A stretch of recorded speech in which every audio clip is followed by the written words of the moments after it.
Hai, assalamualaikum warahmatullahi wabarakatuh. Aishama warri amantii biraa harka fuunee isiniin jecha. Nagaa keessanii fayyaadhaa jirtu baga rabbi jiraachisiisaa kanaan isin gaatii isiniin jedha. Mee kottaa dhamisaa waliin hojjannaa gadaa biriyaanii gochuudhaafanii amma kun dhiyaa'ee dhiqee miiccee fidee distii keessa kaa'atee jira. Dhiyaa'ee mana ga'u jechuudha. Yaani dhiyaa sadiin godheessi nama ga'u sintuu beeka roobiidha. Wanta hundaayyuu kalaqaa sadarkaa addeen jira. Nam tokko diyaanii xabbaste gara waan akkuma kanatti nu jedha. Kun naanaadha. Naanaa itti nagadheen jira. Kun immoo kasbaraadha jechuudha. Namni wallaaltan hin jirtan warri biyya ormaa keessa jirtan. Garuu yoo maqaan isaa gargartee hin barreeyyan. Kun immoo shunkurtii dheedhii isaatii fi filfil haar jedhan qaqalloo sana. Isaan gaditti nannaqataara. Kun akkasitti sirreeffadheen jira.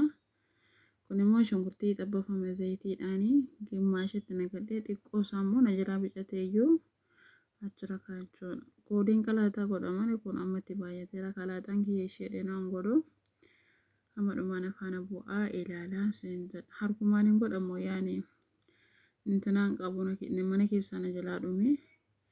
Misaa gochuudhaan sardama dhufee godhaa isuma immoo viidiyoon waraabuun mucatii tokko nama itti siidhaan waraabee ofii kiyyaa godhaa.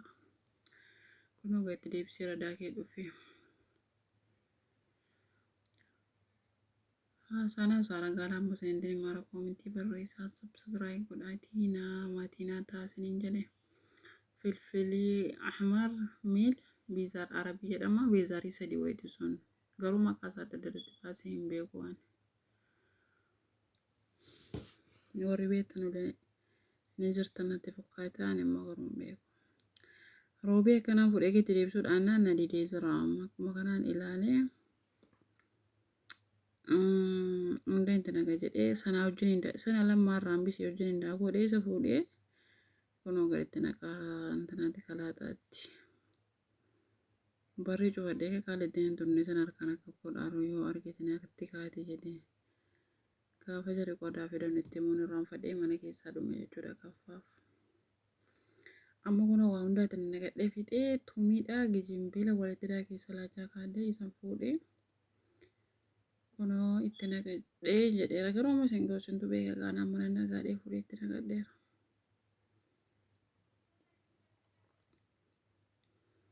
Akkasii amma sochoosan maaliin jedhaaraa koomintii barreessaatii warri akkanatti hojjettanullee bareedduudha maashaallaadha barreessaa warri immoo akkanatti hojjetan akkasii miteedhaati. Hojjettanii fiddanii maatii kiyyaa isin arguu hin danda'a gadi iddoo itti gochuu dandeessan. Akka itti sochoofadhee amma waliin makadhee kee bidara kaachuudhaaf handeegaa 15 yookaan deegaa 20. Dhaabadheen isinitti qaraara amma isaatii kana laa kanaa zimmi dhaabadhee sochoos yeroo tokko sochoofnaan hin ga'u. Khair inshallah gaara kaa'immoot. Rabboota isinii haa kennu gaanuma socho'aa lafatti. Amma bidara kaa'uudhaaf koomintii barreessaa maal ta'an isinitti maara. Akka itti sochoofamee bidara kaa'amuudhaaf amma. Bidara kaa'uudhaa dheettanii kun akka itti fixadheen jira jedhee isinitti maaraadha sanaaf. Sagaleen kiyya telefoonarraa fagaatee akkas ta'e. Amma fuudhee bidara kaa'adhee amma bilchaatee beera kaameeraa jedhuudhaan dhaabeen itti deebisee viidiyoon dheeratu ni ilaaltanu jedhee. Kun amma ruuzii gatti deebisee mucatii tokko itti naa deebite ruuzii. Ruuzii immoo maali hojjennaa beeshu soogiddaa fi kasbaraa naanaa. Kanaa wajjin hin dhaabinni keessa jiru kana amma gubbaa isaarra zayitii san silaa shunkurtiidhaan xabbase isaanitti nagadheessa jedhee shunkurtii isa xabbafamee hafe jedheen gubbaa isaarra keekkeeffa. Kun immoo zaafiraanii jedhama. Zaafiraanii kan ruuziidhuma kophaa itti dhufan malee kana ishee isa buna yoo shaayiidhaan godhamu sanaa miti. Silaa hirdii waan hundatti naqama ture an kanuma duwwaan fayyadamee darattiin kiyyan jaallattu keddootti qadaadudhaaf aneema.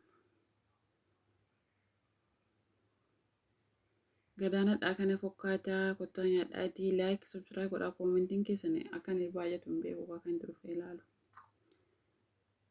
Kun halluu miidhaan daqiiqaa 5 akkasii akkaan furuun baafanne qadaadee achi booda baasee kennaa fi jechuudha yeroon irraa gadi gargaarsa jiraatanii kan waraabaa ture natti dhufa.